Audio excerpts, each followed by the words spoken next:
क्या आपको दर्द अक्सर कंफ्यूज करता है? कई बार लगता है मेरा मसल पुल हो गया, कई बार लगता है नस पे नस चढ़ गई, कई बार लगता है कोई नर्व दब गई। ऐसे कंफ्यूजन को दूर करना बहुत ज़रूरी है, क्योंकि मसल पेन और नसों का यानी नर्व पेन के कारण भी अलग है, इलाज भी अलग है और सारा रूट कॉज भी डिफरेंट है। कई बार आप जिम जाते हैं, उसके बाद आकर थोड़ा दर्द होने लगता है, तो वो ज़्यादातर मस्कुलर पेन होता है। वो डल होता है, थ्रॉबिंग होता है, या पूरी बॉडी में होता है, या फिर एक जगह पे फोकस्ड भी हो सकता है। लेकिन अगर उस दर्द के साथ कुछ शार्प पेन होने लगे, या टिंगलिंग होने लगे, या गर्म ठंडा लगने लगे, तो वो नर्व पेन भी हो सकता है, यानी कहीं नस भी दब सकती है। लोग दोनों का डिफरेंस समझ नहीं पाते हैं, कंफ्यूज रहते हैं, उसकी वजह से गलत इलाज कराते हैं या इलाज में डिले करते हैं, और उसकी वजह से प्रॉब्लम्स बहुत ज़्यादा बढ़ जाती हैं। नमस्कार, मैं हूं doctor Shuchin Bajaj, founder director Ujala Cygnus group of hospitals. और आज हम बात कर रहे हैं एक बहुत कॉमन सिनेरियो की। दर्द कैसे पता चले कि ये मसल पेन है या नर्व पेन है? दोनों के क्या घरेलू इलाज हैं? दोनों को कैसे प्रिवेंट किया जा सकता है? और दोनों को कब आपको डॉक्टर को दिखाना चाहिए? तो सबसे पहले जानते हैं कि मसल पेन क्या होता है और कैसा लगता है। ज़्यादातर लोकलाइज्ड होता है एक एरिया में। जैसे अगर आप शोल्डर्स का जिम करके आए हैं तो कंधों में दर्द होगा, थोड़ा बाजू में दर्द होगा, डल होता है, बहुत ज़्यादा शार्प नहीं होता है। यूजुअली ओवर यूज से होता है, जैसे आपने एक्सरसाइज बहुत ज़्यादा किया, या डिहाइड्रेशन से बहुत कॉमन है कि आपने एक्सरसाइज करते हुए पानी नहीं पिया पूरा। जो एक कॉमन मिथ है हमारे में कि अगर आप जिम जा रहे हैं तो पानी मत पीजिए, उससे बहुत लोगों को ये प्रॉब्लम्स होती हैं। और कई बार ये लैक्टेट कंजेशन से हो जाता है कि आप जब बहुत ज़्यादा ओवर यूज़ कर रहे हैं तो लैक्टेट जम जाता है मसल्स में, उससे पेन होता है। और कई बार इंजरी से होता है कि आपने अचानक वेट उठा लिया या अचानक बहुत तेज़ भागे और मसल में इंजरी आ गई, तो इनकी वजह से मसल पेन कॉमन होता है। Nerve pain on the other hand बहुत क्रॉनिक तरह का पेन है, लेकिन साथ में बहुत शार्प पेन है। शार्प होता है, उसके साथ टिंगलिंग या बर्निंग सेंसेशंस होते हैं, क्योंकि नर्व्स सिर्फ पेन की सेंसेशन नहीं लेके जाती हैं, वो हीट और कोल्ड की सेंसेशन भी लेके जाती हैं, वाइब्रेशन की सेंसेशन भी लेके जाती हैं, टच की सेंसेशन भी लेके जाती हैं। तो नर्व्स में जब इंजरी होती है तो एक मिक्स ऑफ सेंसेशंस आप फील कर सकते हैं, और बहुत शार्पली फील करते हैं। कई बार वो पेन नर्व की ज्योग्राफिकल डिस्ट्रीब्यूशन में चला जाता है पूरा। जैसे शियाटिका एक कॉमन नर्व पेन है, वो शियाटिक नर्व आपकी रीढ़ की हड्डी से निकलती है और टांगों में जाके पूरा नीचे पैर तक जाती है। तो वो पेन पूरा उसी रूट को फॉलो करता है, रीढ़ की हड्डी से लेके पीछे आपकी टांग तक चला जाता है। तो ये है differences between muscle pain and nerve pain, कैसे इनको पहचाने और कौन सी तरह का पेन किस तरफ ज्यादा लगता है। तो अब जानते हैं कि इसको हम ठीक कैसे कर सकते हैं। घरेलू नुस्खों से, घरेलू उपाय से मसल पेन को ठीक करना बहुत कॉमन है। अगर आपको इमीडिएट इंजरी हुई है, जैसे आप अचानक भागे और आपकी पीछे पैर में दर्द होने लगा, टांग में, जैसे हैमस्ट्रिंग पुल बोलते हैं कॉमनली, या आपने वेट उठाया और तुरंत हाथ में या शोल्डर में दर्द होने लगा, तो इमीडिएटली कोल्ड कंप्रेस लगाएं, यानी उस पर आइस लगाएं, ताकि इंजरी ज़्यादा ना बढ़े, वहाँ इन्फ्लेमेशन ज़्यादा ना हो, सूजन ज़्यादा ना हो। फर्स्ट 24 आवर्स आइस पैक का बड़ा इंपॉर्टेंट रोल है मसल पेन को मैनेज करने के लिए। और फिर आफ्टर 24 आवर्स हीट थेरेपी करें, ताकि मसल्स में हम लोग ब्लड वेसल्स को खोल सकें और हीलिंग केमिकल्स जो हैं वो ज़्यादा जाएं और हीलिंग फास्टर हो। तो गर्म शावर लें, गर्म पानी में थोड़ा नमक डाल के अपने पैर भिगो के रखें, हीट पैड्स का यूज़ कर सकते हैं। इन सब चीज़ों से बहुत कॉमनली मसल पेन काफ़ी रिलीफ हो जाता है। मैग्नीशियम रिच फूड्स जैसे नट्स, ये बहुत इंपॉर्टेंट है मसल हीलिंग के लिए। तो अगर आपको ऐसा मसल पेन हो तो मैग्नीशियम रिच फूड्स का सेवन ज़रूर करें, उससे आपके मसल्स काफ़ी जल्दी हील होंगे। और जैसा मैंने बताया था, डिहाइड्रेशन एक बहुत कॉमन कारण है मसल इंजरी का। तो हाइड्रेशन हमेशा रखें। अगर मसल पेन है तो अपने आप को ओवर हाइड्रेट करें। नींबू पानी, नारियल पानी, ये बहुत अच्छे नुस्खे हैं अपने आप को जल्दी रिकवरी करने के। नर्व पेन्स को कैसे ठीक कर सकते हैं? देखिए, नर्व पेन्स जैसा मैंने बताया था क्रॉनिक होते हैं। कहीं आपकी नस दब गई है या खिंच गई है, उससे होता है। तो मोस्टली वो खराब पोस्चर की वजह से होती है। शियाटिका एक one of the most common nerve pains है।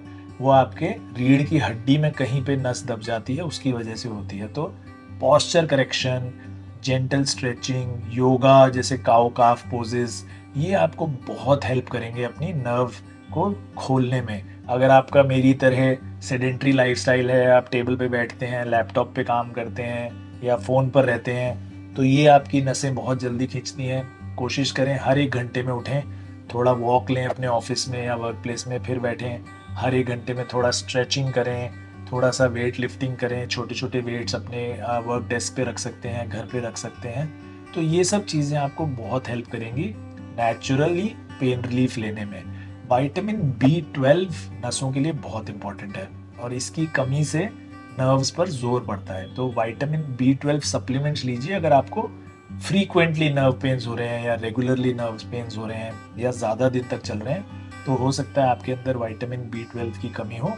ये सप्लीमेंट्स आप बहुत सेफली ले सकते हैं और ये लेने से आपकी नर्व हीलिंग में काफ़ी मदद मिलेगी। मसल पेन और नर्व पेन के आसपास बहुत सारे मिथ्स हैं, आपको बहुत आपके आसपास के लोग समझाएंगे कि ये इसलिए हो रहा है, इसलिए हो रहा है। बहुत कॉमन है कि ओवर एक्सरसाइज करने से ही मसल पेन होता है, आपने ज़्यादा एक्सरसाइज की तभी होगा, अनयूजुअल एक्सरसाइज की तभी होगा, ऐसा नहीं है। विटामिन D डेफिशिएंसी से क्रोनिकली मसल पेन्स हो सकते हैं। डिहाइड्रेशन जैसा हम बार बार बोल रहे हैं, उससे मसल पेन हो सकते हैं। तो अपने आप को हाइड्रेट रखना बहुत ज़रूरी है जब भी आप एक्सरसाइज करें। ओवर यूज से मसल पेन हो सकते हैं, तो ये ध्यान रखें कि आपका डाइट ठीक हो ताकि आप मसल पेन से बच सकें। एक और कॉमन मिथ है कि नर्व पेन सिर्फ बूढ़े लोगों में या एल्डरली में ही होता है। ऐसा नहीं है, आजकल तो हम यंग लोगों में ज़्यादा देख रहे हैं क्योंकि पोस्चरल प्रॉब्लम्स यंग लोगों में ज़्यादा हैं। सारा दिन लैपटॉप पे रहते हैं, फ़ोन पे रहते हैं, टेढ़ा मेढ़ा सोते हैं, रात को नींद पूरी नहीं लेते हैं, मैग्नीशियम रिच फूड्स नहीं लेते हैं। विटामिन B12 की कमी स्पेशली वेजिटेरियंस में बहुत कॉमनली देखने को मिलती है। तो ये सब चीज़ों से नर्व पेन किसी भी एज पर हो सकता है आपको। एक लास्ट मिथ बहुत ही कॉमन भी और हम ओवर यूज भी करते हैं कि ज़रा सा दर्द हुआ नहीं कि दर्द की गोली खा ली और काम पर चल पड़े। तो क्या सिर्फ पेन किलर्स ही इन दर्दों का इलाज है? बिल्कुल भी नहीं है, उल्टा है। बल्कि pain killers are short term acting drugs जो आपको उस वक्त तो आराम दे देंगी, बट ये उस तरह है जैसे आसपास कूड़ा पड़ा है और आपने उस पर ढक्कन रख दिया। कूड़ा तो छुप जाएगा बट थोड़ी देर में वो और ज़्यादा सड़ेगा और ज़्यादा बास मारेगा। तो अगर आपकी क्रॉनिक पेन्स हैं, स्पेशली नर्व पेन्स, तो पॉस्चर ठीक करना, अपनी डाइट ठीक करना, अपने आप को हाइड्रेट प्रॉपरली करना, विटामिन्स ठीक रखना, ये बहुत इंपॉर्टेंट है। पॉस्चर ठीक करने के लिए आप एक्सरसाइजेस भी कर सकते हैं, योगा भी कर सकते हैं। तो अब एक बना लेते हैं अपने लिए एक नेचुरल हीलिंग रूटीन जिससे हमें मसल और नर्व पेन से छुटकारा मिल सके। जब भी आप सुबह उठें, सुबह उठते ही जेंटल एक्सरसाइजेस करें, स्ट्रेचिंग करें, प्रॉपरली अपने बॉडी को पूरा खोलें rather than just getting up and going to work straight. तो कम से कम अपने आप को 20 से 25 मिनट मॉर्निंग में दें एक रूटीन बनाने के लिए। डे टाइम में जब आप काम पर पहुंच जाएं तो हर 1 घंटे में अपने डेस्क से उठना, स्ट्रेच करना, वॉक अराउंड करना बहुत इंपॉर्टेंट है। ज़्यादा देर लैपटॉप पर मत रखें। अगर लैपटॉप पर रखना ही है तो उसको थोड़ा सा ऊपर रखें ताकि आपको ऐसे बेंड ना करना पड़े, सीधे रहें। अपने पैर के नीचे भी एक फुट रेस्ट रख लें ताकि आपका पैर नीचे ना लटका रहे, थोड़ा सा ऊपर रखें तो आपका पॉस्चर ठीक रहेगा। ऐसे अपनी कुर्सी पर स्लाउच ना करें, सीधा बैठें और फ्रीक्वेंट ब्रेक्स लें। इवनिंग में रात को थोड़ा अगर ज़्यादा दर्द है तो जैसा मैंने बताया था, थोड़ा गर्म पानी में अपने पैर भिगो सकते हैं या जहाँ दर्द है वो भिगो सकते हैं, थोड़ा सा नमक डाल के। हल्दी वाला दूध works like a miracle, mummy ऐसे ही नहीं पिलाती थी। टर्मरिक में मोस्ट नेचुरल हीलिंग फैक्टर्स हैं जो आपकी सारी बॉडी को रिपेयर करते हैं। तो रात को एक हल्दी वाला दूध ले लीजिए और थोड़ा सा स्ट्रेचिंग रात को भी करिए सोने से पहले। प्रॉपर बेड रखिए, बहुत ज़्यादा सैगिंग गद्दा ना हो, 2 तकिए ना हो। अपना पॉस्चर सोते वक्त भी बहुत इंपॉर्टेंट है। जैसे दिन में पॉस्चर था वैसे रात में भी आपका स्लीपिंग पॉस्चर बहुत इंपॉर्टेंट है। अगर एसी आप 16 डिग्री पे चलाते हैं तो देखिए कि उसको थोड़ा टेम्परेचर बढ़ा के सोइए। रात में कई बार बहुत ठंड में भी आपके मसल्स कॉन्ट्रैक्ट करके सिकुड़ जाते हैं और आगे मॉर्निंग में पेन्स करते हैं।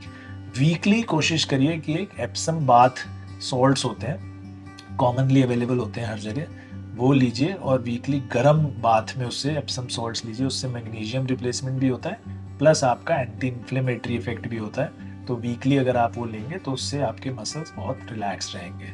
तो ये एक अगर आप डेली और वीकली शेड्यूल अपना बना लेंगे तो आपका पेन काफ़ी दूर रहेगा। तो डॉक्टर के पास कब जाएं?